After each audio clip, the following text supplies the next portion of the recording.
آپ اس کا بیان سن چکے ہیں۔ جمال الدین، تم پر اور تمہاری بہن پر بہت برا وقت آ گیا ہے۔ ولایت بیگم حوالات کی ایک رات بھی برداشت نہیں کر سکے گی۔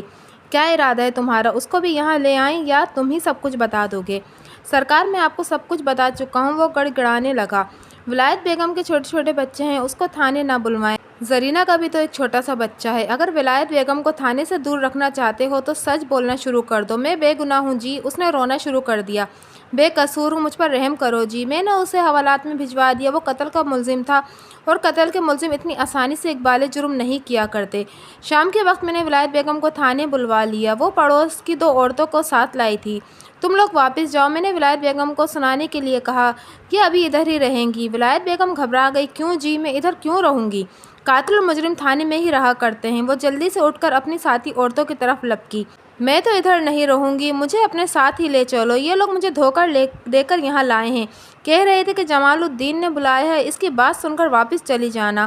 میں نے ایک حوالدار کو اشارہ کیا جو اس کے قریب جا ٹھہرا۔ پھر ولایت بیگم سے کہا، بی بی، یہ تھانہ ہے، یہاں نہ کوئی اپنی مرضی سے آتا ہے اور نہ اپنی مرضی سے جاتا ہے۔ ہمیں سختی پر مجبور نہ کرو۔ اس نے رونا پٹنا شروع کر دیا اور وہیں پر پسر گئی۔ حوالدار نے اسے بازو سے پکڑا اور کھینچ کر اندر پہنچا دیا۔ وہ اور زیادہ زور زور سے شور مچانے لگی۔ میں نے حوالدار سے کہا، تم ادھر ہی کھڑے رہو، جب یہ تھک جائے تو مجھے بلا لینا۔ پھر ولایت بیگم سے کہا، بی بی، رونے پٹنے سے کچھ نہیں ہوگا، ہم لوگ ایسے ہی آوازوں کے عادی ہوتے ہیں۔ وہ خاموش نہیں ہوئی۔ میں اپنے کمرے میں چلا گیا۔ تقریباً 15 منٹ کے بعد حوالدار نے آ کر بتایا، ولایت بی بی چپ ہو گئی ہے اور کہتی ہے کہ اسے جلدی فارغ کر دیں، اس کے بچے پریشان ہو رہے ہوں گے۔ میں نے جواب دیا کہ ابھی اس کا انتظار کرنے دو۔ میں تقریباً 1 گھنٹے تک بعض ضروری کاموں سے مصروف رہا، پھر اٹھ کر اس کے کمرے میں گیا جس میں ولایت بیگم موجود تھی۔ وہ دیوار سے ٹیک لگائے فرش پر بیٹھی تھی۔ میں نے کہا، ولایت بیگم، امید ہے کہ اب تمہیں میری بات سمجھنے میں آسانی ہوگی۔ وہ کھڑی ہو گئی اور بولی، مجھ سے جو پوچھنا ہے جلدی پوچھ لیں، میرے بچے پریشان ہو رہے ہوں گے۔ میں نے کہا، اس کا انحصار تمہارے جواب پر ہے۔ اگر تم سچ بولو گی تو بات جلدی ختم ہو جائے گی، جھوٹ بولو گی تو رات ادھر ہی گزرے گی۔ میرا تو سب کچھ ہی اجڑ گیا ہے۔ خاوند قتل ہو گیا، بھائی کو آپ نے بند کر رکھا ہے، بچے دیورانی کی سختیاں برداشت کر رہے ہوں گے۔ میں نے کہا، تمہارے بھائی نے ہمیں سب کچھ بتا دیا ہے۔ ہم تمہیں گواہ بنا کر چھوڑ بھی سکتے ہیں اور شریک جرم بنا کر حوالات میں بھی بند کر سکتے ہیں، اس لیے سچ بولنا۔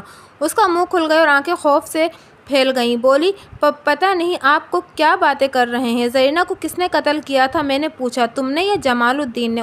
اس نے تو خودکشی کی تھی۔ اسے چھت پر کس نے لٹکایا تھا؟ شہتیر پر رسی کس نے باندھی تھی؟ یہ سب کچھ اس نے خود ہی کیا ہوگا۔ نہیں، وہ شہتیر پر رسی نہیں باندھ سکتی تھی، اس کا قد چھوٹا تھا، کرسی پر کھڑا ہونے کے باوجود اس کا ہاتھ شہتیر تک نہیں پہنچ سکتا تھا۔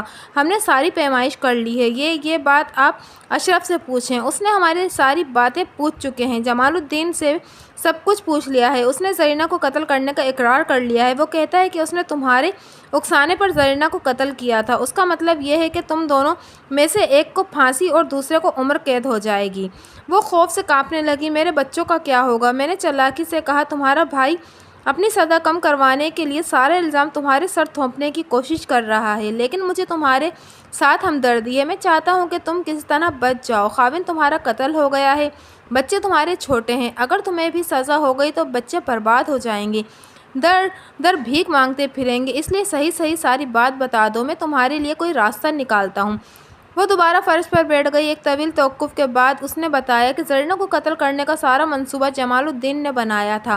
اس رات زرینہ جلدی سو گئی تھی۔ جمال الدین دبے پاؤں کمرے میں داخل ہوا اور زرینہ کے گلے میں رسی کا پھندا ڈالا، ایک ہاتھ سے پھندے کو سخت کیے رکھا اور دوسرے ہاتھ سے اس کا منہ دبا دیا۔ تھوڑی دیر کے اندر زرینہ کا جسم ڈھیلا پڑ گیا، یا تو وہ بے ہوش ہو گئی تھی اور یا اس نے دم توڑ دیا تھا۔ جمال الدین جلدی سے ساتھ والے کمرے میں گھس گیا، پیٹی کے اوپر کرسی رکھ کر شہتیر کے ساتھ رسی باندھی اور زرینہ کے بے حرکت جسم کو رسی سے لٹکا کر کرسی پیٹی کے قریب اوندھی کر کے ڈال دی۔ یہ ولایت بیگم نے بات ختم کی تو میں نے پوچھا، تم نے یہ سب کچھ اپنی آنکھوں سے دیکھا تھا؟ یہ جمال الدین نے بتایا تھا۔ تھوڑا سا اپنی آنکھوں سے دیکھا تھا اور تھوڑا جمال الدین نے بتایا تھا۔ میں نے جمال الدین کو حوالات سے بلوا لیا اور ولایت بیگم کے سامنے کرتے ہوئے کہا، تمہاری بہن نے ہمیں سب کچھ بتا دیا ہے، پوچھ لو اس سے، سامنے بیٹھی ہے۔ جمال الدین آنکھیں پھاڑ کر بہن کو گھورنے لگا، تو نے سب کچھ بتا دیا ہے؟ ولایت بیگم نے اس بات میں سر ہلایا، پھر بولی، میں تیرے گناہ میں شامل نہیں تھی، تھانے دار صاحب کو یہ بات بتا دے، میرے بچے ادھر رو رہے ہوں گے، پتہ نہیں بیچارے کس حال میں ہوں گے۔ جمال الدین کے کندھے یوں ڈھیلے پڑ گئے جیسے وہ برسوں کا بیمار ہو۔ میں سوچنے لگا اگر چودھری برادران اپنی بہن کو جائیداد کے حق سے محروم نہ کرتے تو ان پر یہ تباہی نازل نہ ہوتی۔ 2 بہن بھائی قتل ہو گئے، سالہ اور ایک بھائی پھانسی پر چڑھ گئے، جائیداد وہیں کی وہیں رہ گئی۔